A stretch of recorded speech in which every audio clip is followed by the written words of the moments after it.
안녕하십니까? 2026년 7월 14일 화요일 글로벌 인사이트입니다. 오늘은 한국의 정치, 경제 이슈부터 미국의 중동 정책과 국내 동향, 중국의 AI 리더십, 일본의 민심 위반, 그리고 이란과 러시아의 긴장 고조 소식까지 각국의 주요 현안을 심층 분석해 드립니다. 안녕하십니까? 급변하는 세계 정세 속에서 각국이 마주한 도전과 기회를 역사적, 경제적 관점에서 짚어보는 시간 갖겠습니다. 먼저 대한민국 소식입니다. 윤석열 전 대통령이 정치브로커 명태균 씨로부터 여론조사를 무상으로 받은 혐의로 1심에서 징역 2년에 추징금 약 1,396만 원이 선고됐습니다. 한편 코스피 지수는 전 거래일 대비 8.95% 급락한 6,806.93으로 마감하며 반도체 업황 논란, 중동발 리스크, 고금리 고환율 부담 등으로 급격한 변동성을 보였습니다.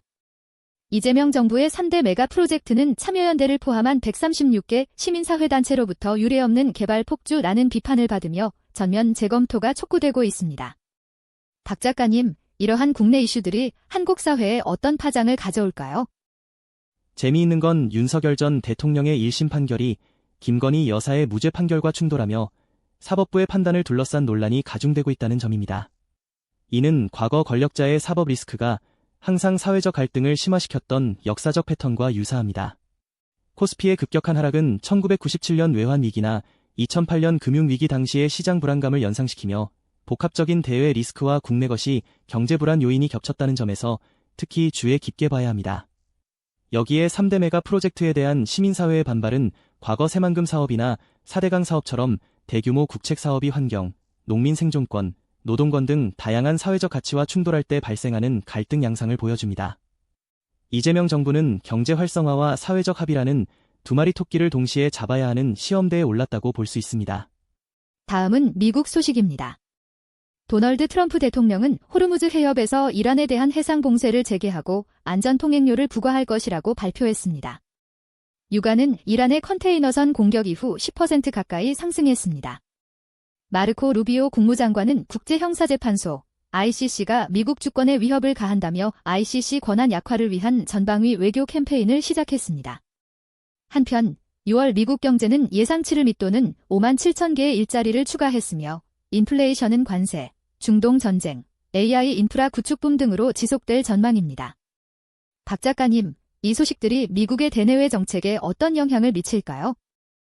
재미있는 건 트럼프 대통령이 이란에 대한 해상 봉쇄 및 통행료 부과라는 초강경 조치를 발표한 시점에 유가가 급등했다는 점입니다.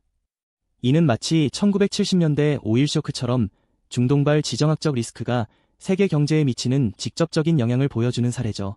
루비오 장관의 ICC 비판 캠페인은 미국이 국제법치주의보다 자국 주권과 국가 이익을 우선시하는 경향을 더욱 노골적으로 드러내는 모습입니다. 과거 조지 부시 행정부가 ICC를 거부했던 것과 같은 맥락에서 볼 수 있습니다.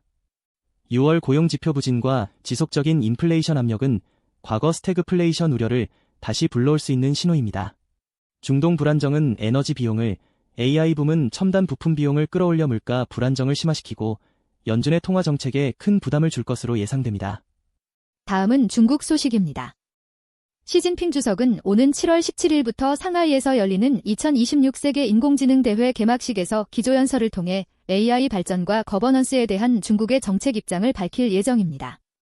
달 탐사 임무인 창어 7호에 사용될 창정어허 야오 14호 운반 로켓이 원창 우주 발사장에 안전하게 도착했으며 올해 하반기 발사를 목표로 총조립 및 테스트가 진행됩니다.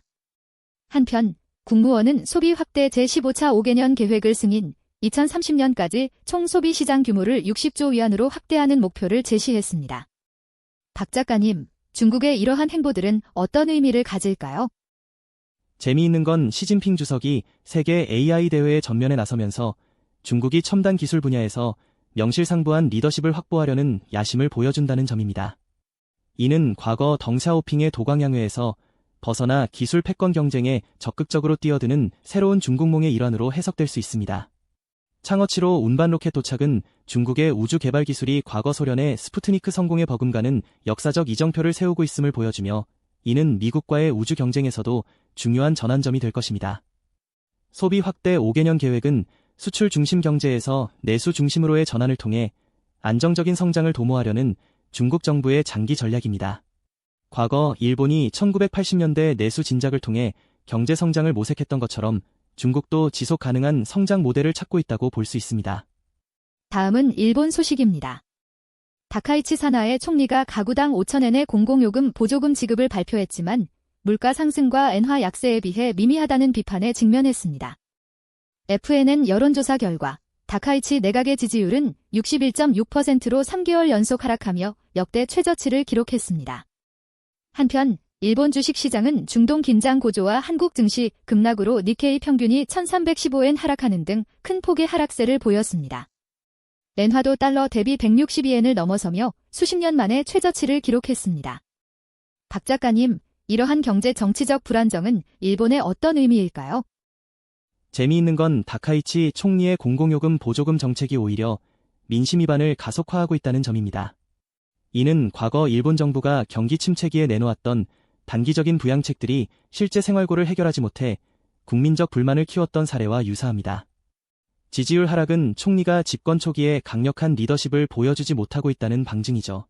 일본 증시의 급락과 엔화의 약세는 복합적인 대외 리스크와 함께 아베노믹스 이후 장기적인 저금리 정책이 가져온 후폭풍으로 볼 수 있습니다. 마치 과거 잃어버린 20년 동안 디플레이션과 엔고의 늪에서 벗어나지 못했던 일본 경제의 그림자가 다시 들이오는 듯한 모습입니다.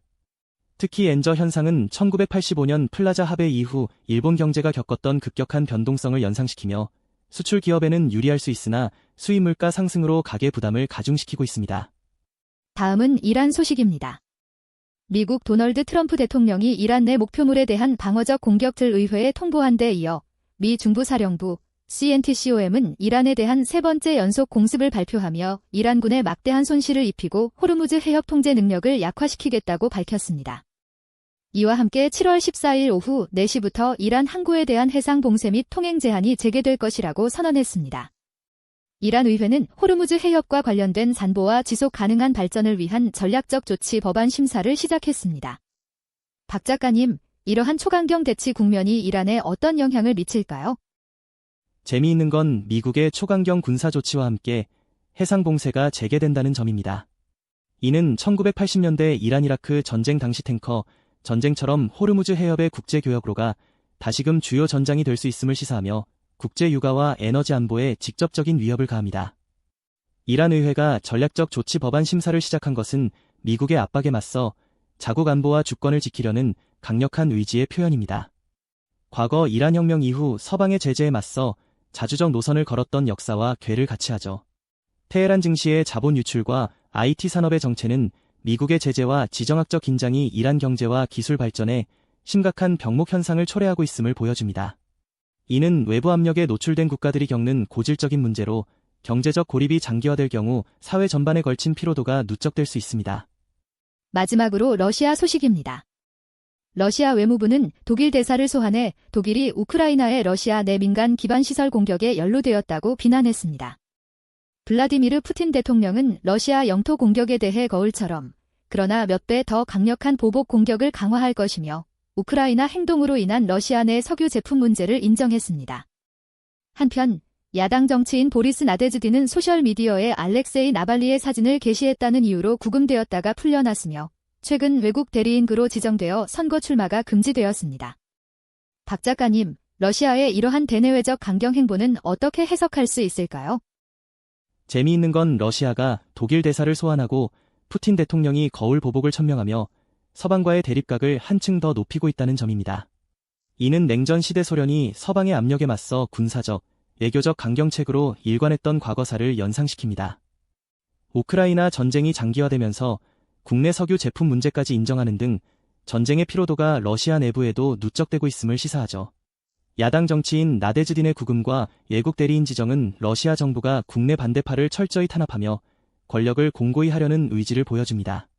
이는 과거 소련 시절 반체제 인사들을 탄압했던 것과 유사하게 현 러시아 정권이 국내 정치적 안정을 최우선으로 삼고 있다는 방증입니다.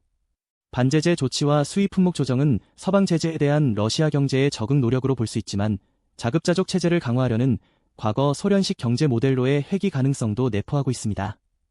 네, 오늘 준비한 소식은 여기까지입니다. 박 작가님, 오늘 하루를 돌아보는 한 줄 평 부탁드립니다. 오늘 살펴본 글로벌 정세는 불확실성 속에서도 각국이 자국의 이익을 위해 고군분투하는 모습입니다. 다가올 변화를 읽어내는 통찰이 중요한 시점입니다. 네, 저희 글로벌 인사이트는 늘 깊이 있는 분석으로 찾아뵙겠습니다. 청취자 여러분, 활기찬 하루 보내십시오.